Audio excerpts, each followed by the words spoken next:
Today is all about West Ham United, the Hammers, and their new manager, Julen Lopetegui. 4-3-3 we're going for today. Control, possession, really hard to break down. Defensive structure, allowing the front three to rotate and roam. Very aggressive, old school wing backs. Not old school, but, you know, them wing backs from 5 or 6 years ago when no one was inverting. None of that nonsense. Two high and wide full backs in the side. We've got a number 6 sitting in there, dropping in to make like a little back three in possession.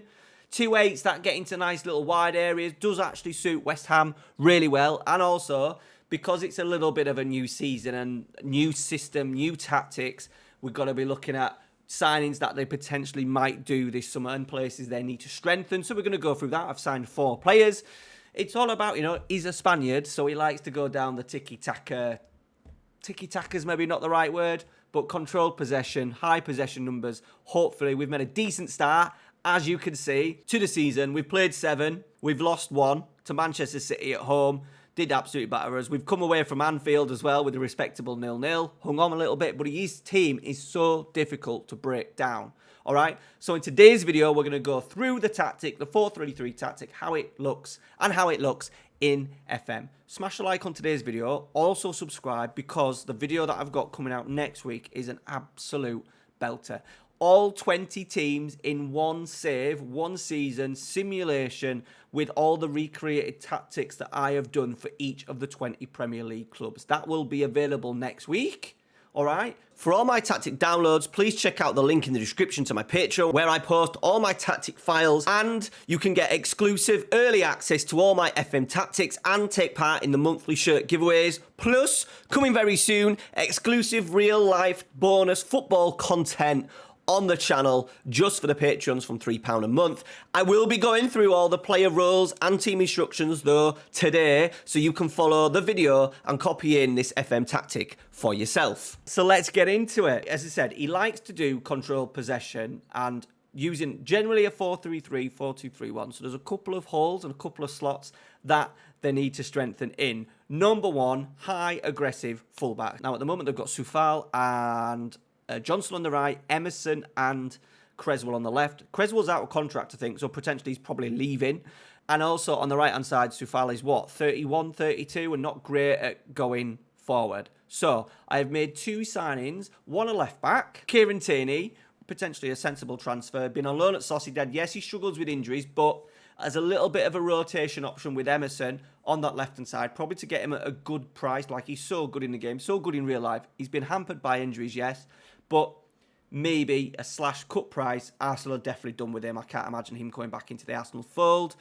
Potential bargain there. Let me know your thoughts down in the comments. The right back is Kyle Walker-Peters. Now, this is probably dependent on what Southampton do. They're playing right now in the semi-final second leg against West Brom. Obviously, if they get knocked out or Leeds beat them, which I don't really want. But anyway, I can see him going. He's probably been their star player of the season. Really good at getting forward. Can come into areas as well. Really good. Can play both sides. A really good option for West Ham if Southampton don't get promoted. Now, the big one that they need to probably bring in is a striker. Now, this one might be a little bit obvious maybe because he's been with him at Sevilla, etc. But El Nesri could be looking for a move this summer. He's had maybe stayed maybe a season longer than maybe you'd have wanted. Sevilla are definitely in need of cash. He's probably one of their biggest, probably their biggest sellable asset. West Ham need a striker, that's for sure. We can't rely on Antonio, can we? Danny Ings, absolutely not. 6'2", complete forward, works the lines, drops into pockets, really good. He looks really good in the match engine as well, which we'll show you in a little bit. So that is my suggestion for a centre forward. The 4th one is a little bit of a wild card. Now, it may come down to Paqueta leaving, or Paqueta, whatever you want to say. However, I have gone for Ross Barkley. Mainly because he can do all 3 roles in the middle of the park. He could do the 6 role really well. He could do that creative role if Paqueta leaves, Paqueta. And then he could also do the Carrilero box-to-box midfielder. Had a really good season at Luton.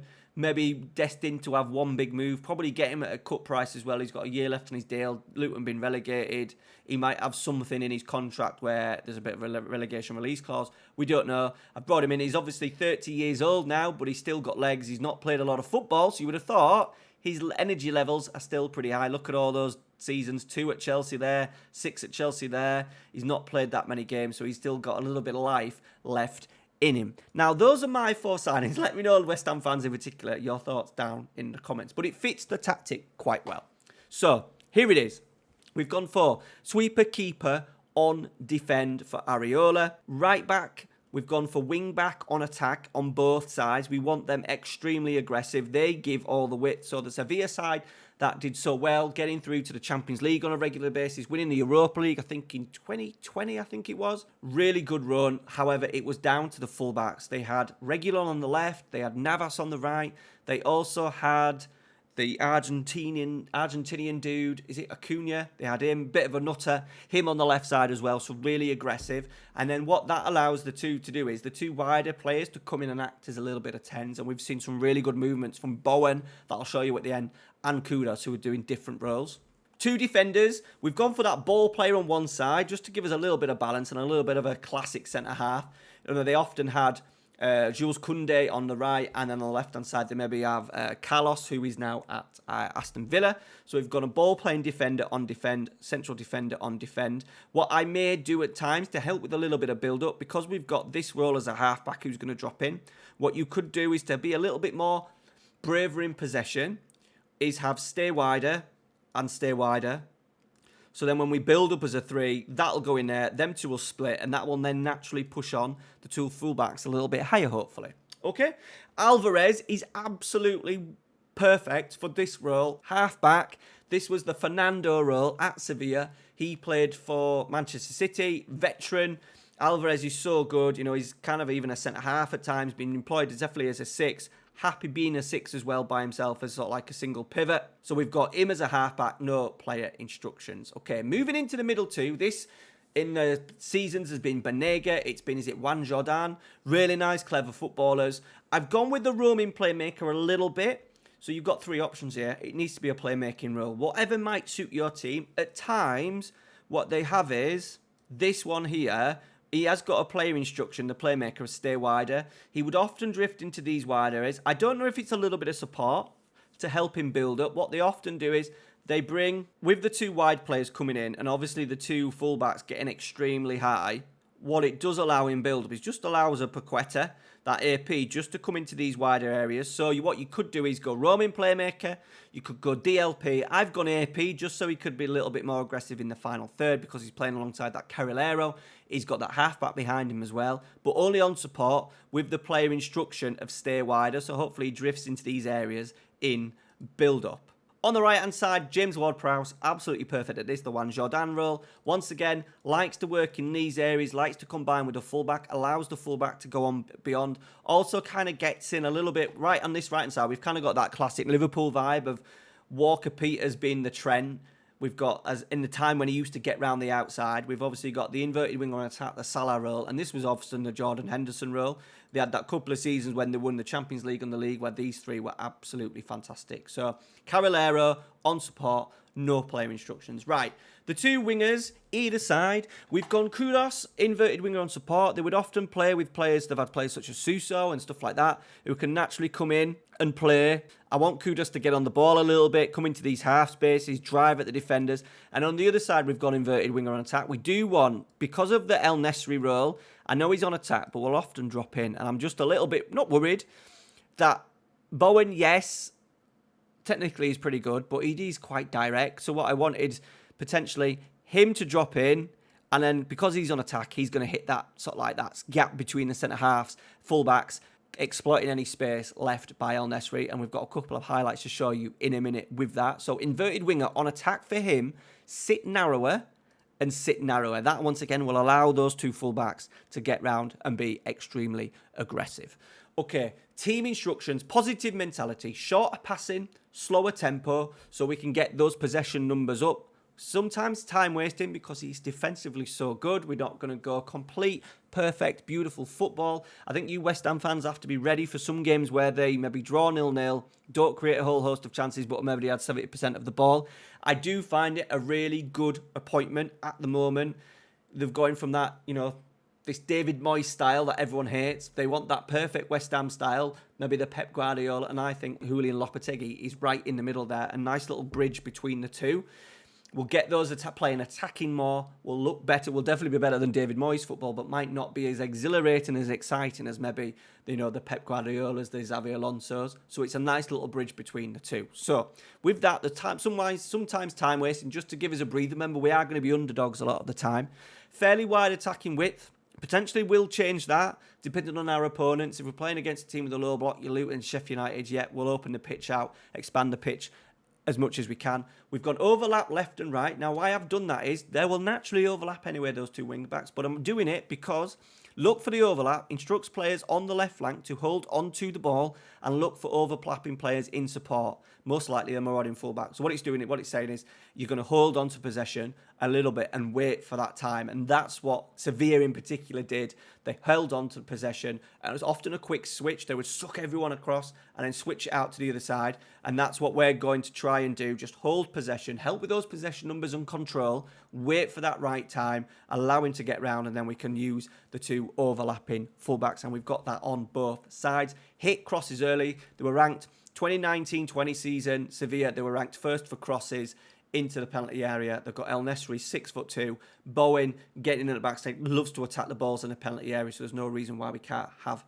that on. And I've gone be more disciplined because with the ball, we're still going to get that little bit of creativity from that playmaker. We're still going to get wing backs on, but I want them to stick to that structure. Very structured, very controlled, very team orientated, and I think having been more disciplined on will give us that. By all means, take it off if you wish, but I'm just trying to give it more of a realistic feel. I don't know how it would affect if I took it off in FM, but for me so far it's worked incredibly well. In transition, take short kicks, absolute counter press, getting the ball back quickly if they can is an absolute thing of Julen Lopetegui. Not pressing all the time, that we'll talk about in the out possession stuff, but definitely a counter press. Counter attack, no. Once again, these Spanish kind of tiki-taka possession-based coaches don't like to rush it and lose possession. Often long passes, direct passes can sometimes be cut out. He wants to slow the tempo down a little bit. Remember, we've got slower tempo, so slower tempo with counter is not exactly a great mix, so we've got that off. Distribute to the ball to the centre half. Yes, remember Jules Koundé. We'll keep West Ham, is there anyone who's a brilliant ball player? Who's the best ball player in the West Ham centre-backs? Let me know your thoughts down in the comments. I think in the game it says Zuma. I think Zuma's maybe got the most in terms of passing, but let me know your thoughts, West Ham fans, down. Or Premier League fans. Anyone who knows who's the best passer at centre-back for West Ham, let me know. And then moving into the out of possession stuff. So we're going high line, high press. They want to press. However, we've changed a couple of things. Number one, slightly less trigger press. And number two, stay on feet. So they were very high in the 2019-20 season for PPDA numbers, up there with the best in Europe for trying to get the ball back. However, down in 19th, I think it was, for tackles and interceptions. So they're trying to press, they're trying to get the ball back. However, they're doing it in quite a careful and compact manner. They're not trying to go absolute gegenpress, winning the ball back aggressively, trying to do this man-to-man orientated press, maybe that you've seen Manchester United attempt so badly at over the last few months. They really are quite controlled, looking at kind of plugging up gaps, squeezing up the pitch, maybe forcing the play to one side, and then waiting for either a long pass to run through or cutting out a pass, making sure there's no passing lanes.